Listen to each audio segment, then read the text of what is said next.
We are reading from the very end of the letter to the Hebrews this morning. You can tell that by the number 13. That's how many chapters there are in this book, and that's where our reading comes from. But you can also tell it by the language, by the fact that the writer all of a sudden has lots to say to the listeners about how to behave. One bit of advice after another. You might think of it like a parent on the first day of school when the summer is coming to a close. Those of you who are parents know about this. I'm mentally preparing my speech for my 4-year-old who is heading off to P1 tomorrow. This passage from the end of the letter to the Hebrews sounds a little bit like a parent sending a child off to university for the first time with a few last things to say.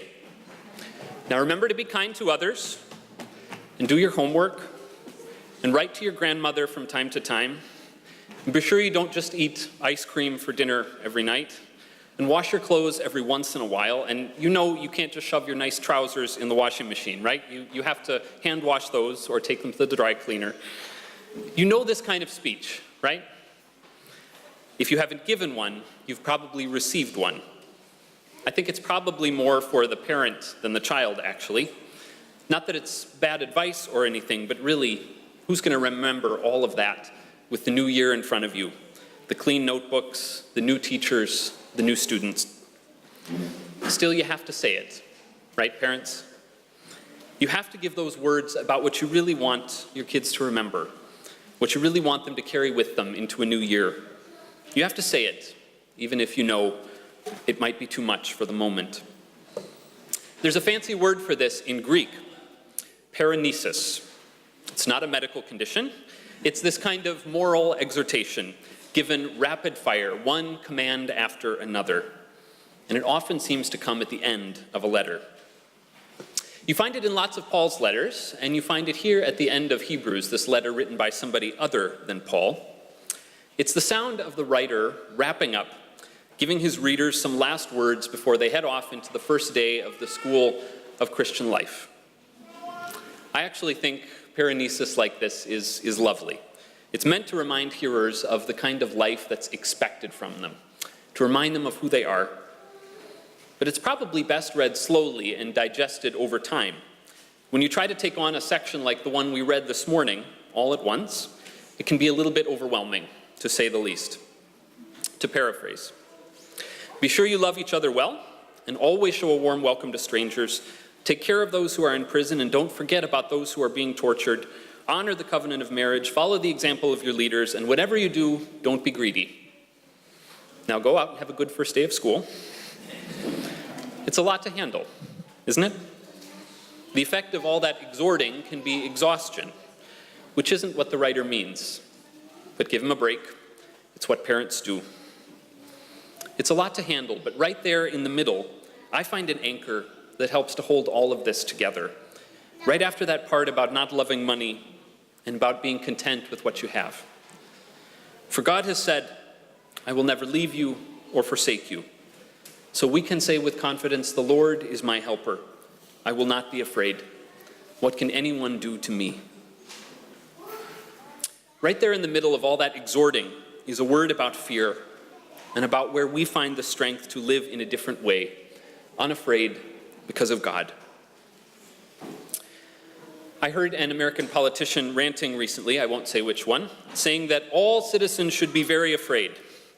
I can't even remember what we are supposed to be afraid of, but the point was clear that we should be afraid of something. Don't you dare be calm, was the message. And fear is like that. It's often nondescript, nonspecific. It creeps in and can easily cloud over a life, a community, a church, a neighborhood, a nation. I was remembering in these past weeks how the familiar grocery store near my home mysteriously transformed in front of my eyes when our first son was born. I think this didn't happen to Greta. She's a lot more rational than I am. But I remember taking our infant son into the store for the first time. He was just 2 weeks old. It was just the two of us. And suddenly, this familiar grocery store was a very menacing place. Everywhere I looked, I now saw shopping carts that were dangerously out of control and headed for our cart, and shifty eyes in the produce aisle, and people walking a little bit too close to our baby. On that first visit, it was no longer the familiar neighborhood store. It was a parade of potential dangers, all lit up by fluorescent lights. I couldn't wait to get out of there. And in case you're wondering, I did calm down after the second or third trip. Fear is like that. It creeps in and transforms people and places, and almost never for the good. I think that's why it's got to be one of the Bible's most persistent refrains. Fear not, the angels say time and time again. The Lord is my helper, say the faithful. I will not be afraid. Many of you know that the Mtata family is leaving town this coming week. After several years here in Geneva, they are moving back to their home country of Zimbabwe, where Kenneth will be taking a job as the General Secretary of the Zimbabwe Council of Churches. We don't have a chance to hear always from our members who are leaving, but this is a big move that this family is about to make. I was speaking with Kenneth in the past weeks about the move, and he said to me that it's partly based on his conviction that faith is the opposite of fear. And I think this move calls for a lot of faith. I've asked Kenneth if he'd say a few words about what the family is going to and about the faith that has sustained them through this.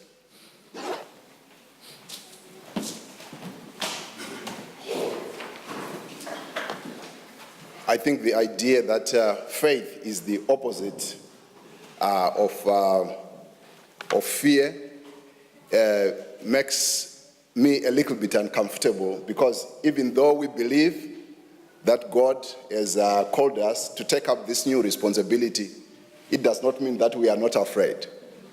But one thing we have been praying about as a family and thinking about also in the last 2 years has been that we belong to a country that is full of fear. Everyone is almost afraid of everyone. When I was at the airport in Nairobi, I saw a government minister from Zimbabwe, and I was very happy to see him. And then I ran to him to greet him and to introduce myself. When I got to him and I told him, hello, Mr. So-and-so, and wanted to greet him, he literally ran away. But this is not a unique case for him. It's because we are in a country that is full of fear. The fear, what will happen if this happens? What will happen when the president dies?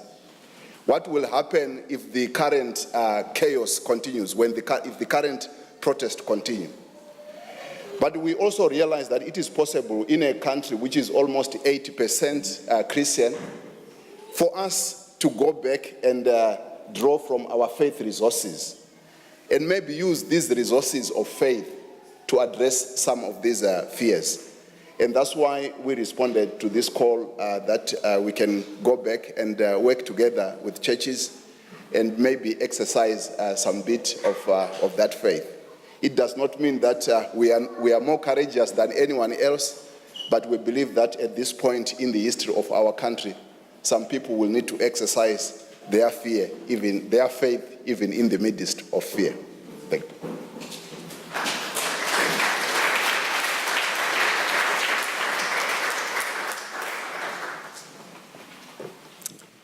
Thank you. In a recent sermon, Nadia Bolz-Weber called fear a thief. Fear steals things, she said. It's a thief of love, of joy, of generosity, for starters. I would add community to that list. When we are fearful, when we're controlled by it, obviously we all experience some fear, and I appreciate this, Kenneth, that we'll never be free from it totally. But when we're controlled by it, we're unable to be loving and joyful and generous, to be, in short, the kind of people that God means for us to be. Fear gets in the way of all those beautiful qualities listed there at the end of the letter to the Hebrews. It's hard to love others when you are afraid of being hurt. It's hard to welcome strangers when you are afraid of who they are and of what they might bring. It's hard to care for those in prison and those suffering from torture when you are afraid of what others might think of you for associating with them. It's hard to honor committed relationships when you are afraid of sticking with another person through all the unpredictable changes and chances of life. It's hard to give your money away when you were afraid of not having enough. To all these fears, and to all the other ones that didn't make it into this list, to the ones that keep you up at night, the author offers these words of God: I will never leave you or forsake you. So we can say with confidence, the Lord is my helper. I will not be afraid. That's where living really begins, because we are not meant to live with fear. The Bible couldn't be clearer about this. We are meant to be open and loving and compassionate and committed and generous and daring, and fear won't help us with any of that. Only faith, fear's opposite, will help. That's what gives us the grounding and the courage to stumble toward being the people we were always meant to be. So it is worth saying this to one another this morning. Can you please repeat this after me? God has said, I will never leave you or forsake you.